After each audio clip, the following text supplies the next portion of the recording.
Thank you for joining us. It's another Thursday, and we're going to answer some questions. It's what we do. When someone asks questions, we answer them, and we try to answer them publicly because that's what you should expect from your politicians: a continual conversation and answering questions as live and as openly as possible. So the first question is, what was my stance on increasing the size of the legislator? There's a solid argument for this. We actually had someone on the TV show I host almost a year ago now who had this discussion, and I was skeptical going in, but our conversation during that show actually kind of changed my mind to being less skeptical. The reality is, it's very difficult to represent 450,000 people. You can't have a personal relationship with your assembly member if they have to represent 450,000 people or 165,000 registered voters, is what I think Assembly District 7 is, somewhere in that neighborhood. You can't represent people. You have to end up representing groups. There's almost no other way to do it. And so, by increasing representation, where you can get that down to something reasonable, 50, 60,000 people is a lot, but at least it's reasonable.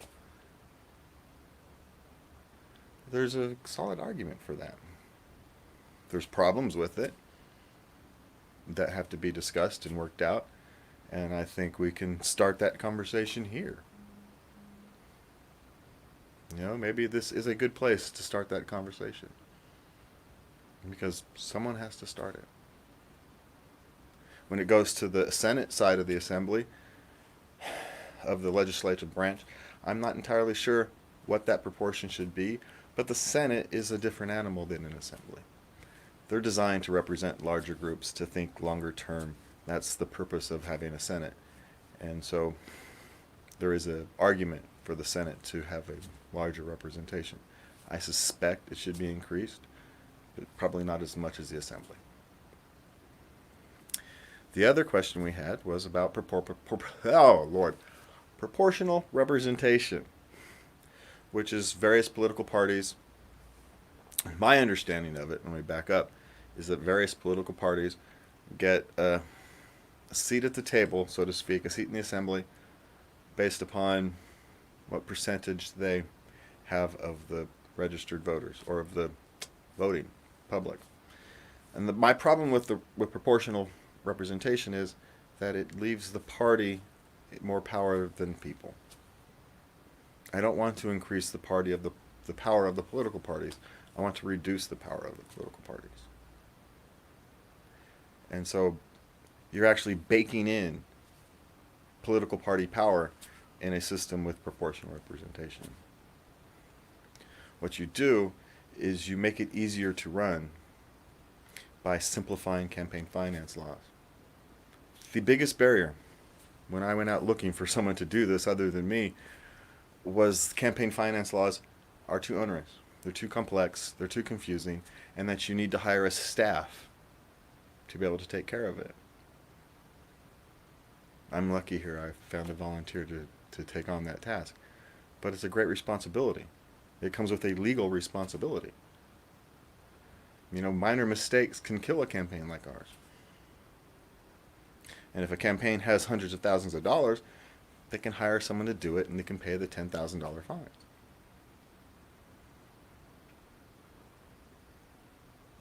And so rather than trying to restrict how people participate in the process, you simplify the reporting process. You make things more transparent. Because you can never stop someone from buying a printing press. That's just how life is. Now, what should happen is our media, who often complains about the role money plays in politics, should be the balancing act of that.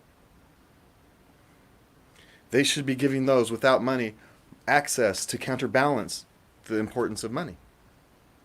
But they don't. They use how much money you've raised as some kind of standard Oh, you haven't raised enough money, so we're not going to talk about you. Is that because you haven't raised enough money? Is it because you're not effective? Is it because you're not a voice? Or is it because you don't buy campaign ads? There's billions of dollars spent during election season. A lot of that goes to media companies. You know, there's a lack of seriousness in our media these days. I had a meeting with an editorial board, and the first question they asked me, vice chair of the Sacramento County Libertarian Party, was, aren't you really a Republican? These aren't serious people. They're not trying to help their communities.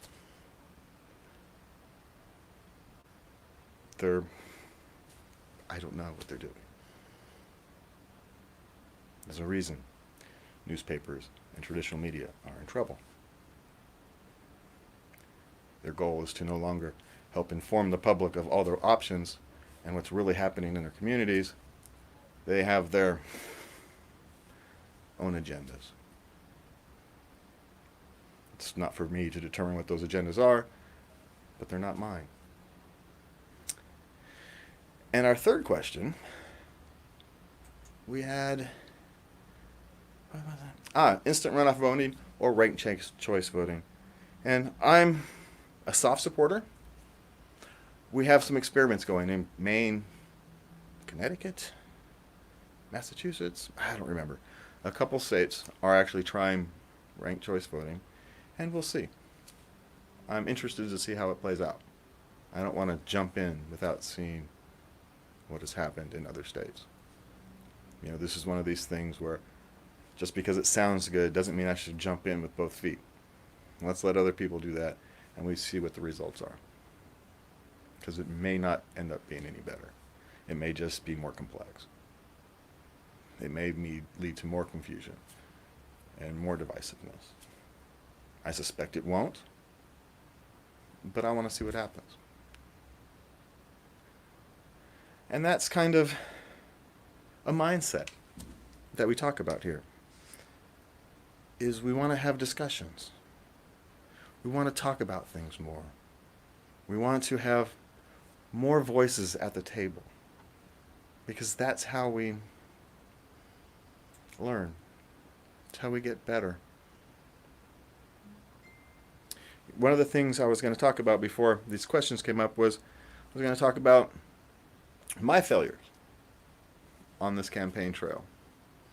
You know, we can't improve if you're not allowed, if you don't look in the mirror hard at yourself and say, where have I failed? Where have I failed my team? You know, my team needed a better leader during this time of COVID and all that very stuff, and I didn't do as well as I would have liked.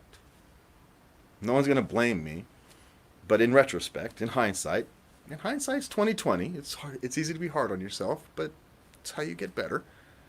I could have done things differently. I'm okay with where we are. I love my team. They needed a better leader. And I'll get better, because I'm willing to look.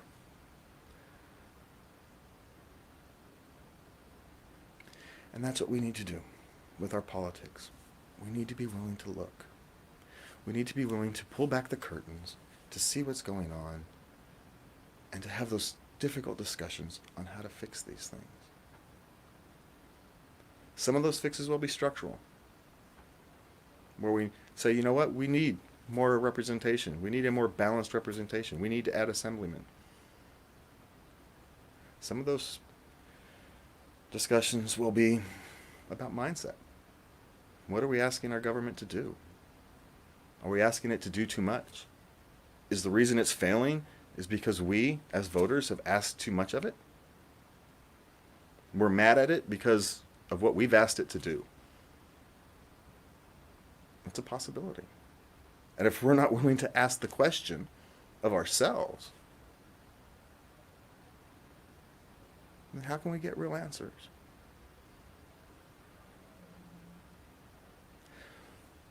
We've seen the results of a divisive politics. Many of you are watching it tonight.